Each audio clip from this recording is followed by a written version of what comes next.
Kapag natalo si Torre ni Baste, sasabihin nila, hindi, okay lang yun kasi talo talaga si Torre kasi maliit. So hindi talaga kasi sila match. Kasi nakita ko na si Baste, nasa 6 flat si Baste.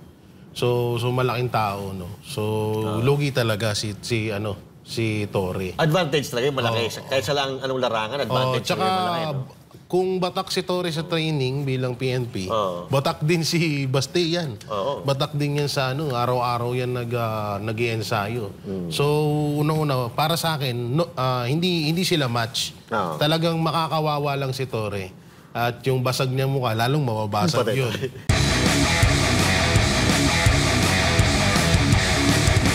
Mukhang mayroong mangyayaring fight of the century. Okay? Iba. Fight of the century between dito kay Mayor Baste tsaka kay General Torre. Anong masasabi nyo dito? Kasi bago ako magsalita ng opinion ko, eto muna, si paring RJ muna. Mamaya ka na. Alam ko yung sasabihin mo eh. Alam mo, ang tingin ko dito lugi si Baste eh. Alam nyo kung bakit? Mamaya pag-usapan natin sa vlog. Hindi, joke lang. Kailangan si Baste dito merong headgear eh. Kung magagaya, baka iba na naman masabi ko dyan. Oo eh. By headgear dapat. Alam nyo kung bakit? Kasi wala nang babasagin sa mukha ni Torre. Hindi, naka-headgear na yung isa eh. Basag na eh. Kaya lugi si Baste dyan. Kaya kailangan niya ng headgear dyan para kahit pa paano medyo... alam mo yung laban eh, patas. Master. Sige. Ako muna. Mamaya ka na lang. Sige, ako muna.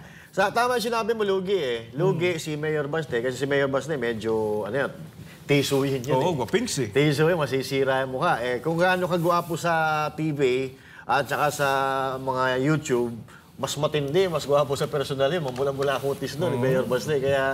Pero kung sa laki, malaki si Mayor Baste Duterte. At siguro, walang sinabi. Medyo, wag natin di babaliwalain si Torre kasi si Torre, batak ang katawan nito kasi pulis. Medyo payat siya, pero batak, yung katawan niya is muscle. Pero kahit pa paano, lugi pa rin si Mayor Baste Duterte. Kasi ito si Torre, kitang-kita naman sa mukha niya yung pinagdaanan niya eh. Hirap na pinagdaanan niya sa buhay talaga.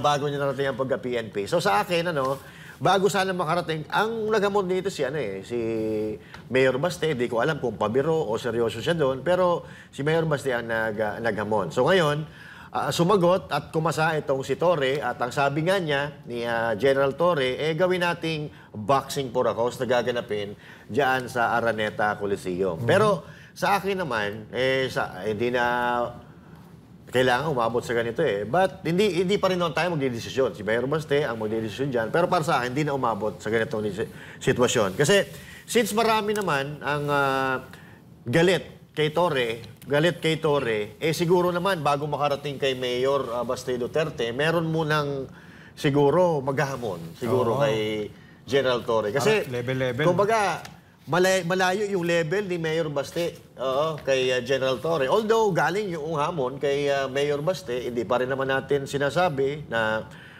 papalag or kakasarin si Mayor Baste dito sa restback ni Torre. Pero sila na ang magsasabi. Si Mayor Baste na magsasabi. Pero sa tingin ko naman dito, dapat dumaan muna sa mga bago mapunta sa hari, no? Dumadaan muna yan sa mga piyon eh. Dumadaan muna sa mga kawal bago makarating sa hari. Ano sa tingin mo, Jay? Sino ba? Sa tingin mo parang may vlog ka ata kanina. Paliwanag mo yung vlog mo. Hindi kasi, unang-una, kapag natalo si Torre ni Baste, sasabihin nila, hindi, okay lang yun kasi talo talaga si Torre kasi maliit. So hindi talaga kasi sila match. Kasi nakita ko na si Baste, nasa 6 flat si Baste. So malaking tao, no? So lugi talaga si Torre. Advantage talaga yung malaki. Kahit sa lang anong larangan, advantage talaga yung malaki. No? Kung batak si Torre sa training bilang PNP, batak din si Baste yan. Batak din yan sa araw-araw yan nag-iensayo. So, unang-una, para sa akin, hindi sila match. Talagang makakawawa lang si Torre. At yung basag niya mukha, lalong mababasag yun. Pero, siguro, mas maganda kung tayong dalawa, Torre. Ay, seryoso yan? Oo, seryoso yan. Seryoso ka? Nicolas General Torre III yan. Sana makaabot sa itong video na to, no? halos ano lang naman ang lamang ko sa kanya, isa lang eh. Magkasing lang ka Kasi kayo, 5'7 ako eh, ka, no? 5'8 ako eh. 5'8, so magka-match kami. Tapos siya, may training siya. Ikaw? Ako, sa pagkain lang training ko eh. Subo lang training mo. Pero kahit papano naman eh, masusure ko na tatalunin kita, no? Nako po. Yun, sana kami na lang nito rin dalawa. Kasi kay Basti, no match ka talaga. Talagang kahihiyan lang yung aabutin mo doon. Kahit nasabihin mo na for akos yun, kahit ako din, kahit sabihin mo na for akos, kung sakali mang na ako yung magiging kalaban mo, hindi pa rin kita papatawarin, babasagin ko pa rin yung mukha mo. Ano yun? Ganun pa rin Ito, naman boxing ang musahan niya o pwede UFC? Pwedeng boxing, pero mas gusto ko kung tawag dito? Yung UFC. UFC. MMA. Kasi mas ko yun, mas gamay ko yun. At kasi sa boxing, una-una yung, Sa boxing, maraming mga limitations dyan eh. Maraming rules. Maraming rules. Hindi katulad sa MMA, mas maganda kasi walang rules. Walang gloves yun. Tapos, pwede gamitin yung Pwede ko rin siya labanan, no? Walang gloves kung gusto niya. Walang mouthpiece, wala lahat. Talagang Naka-mouthpiece na yun. Naka-mouthpiece. Kaso naka-mouthpiece ka na eh. Pero yun, hindi po ako nagbibiro seryoso po ako. Pwede ko siyang labanan kahit walang mga protection, kahit walang mouthpiece. Pwede ako kahit saan. Kahit boxing, sige pwede. Ayun. Kahit wala ring gloves.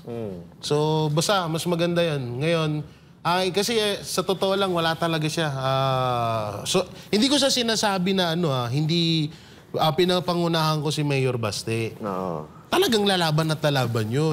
Siyempre. Kaso nga lang, kung titignan nyo kasi, bukod sa masisira lang kasi, kahit papano, baka wag din natin maliitin si Torre. Makakatama at makakatama yun. So, sayang naman yung kutis ni Mayor Baste.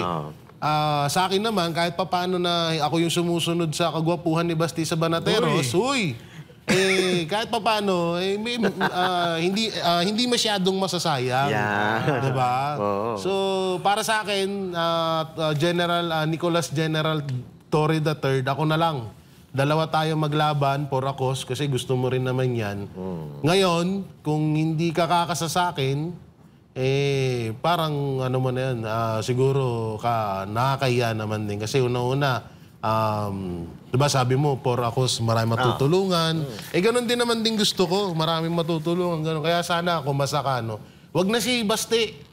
Wag na si Basti kasi kawawa ka lang doon. Mapapahiya lang ang buong... PNP chip ka pa naman. Sa buong angkan mo. Oo, tapos mapapahiya ka di sa buong angkan mo. Kawawa ka.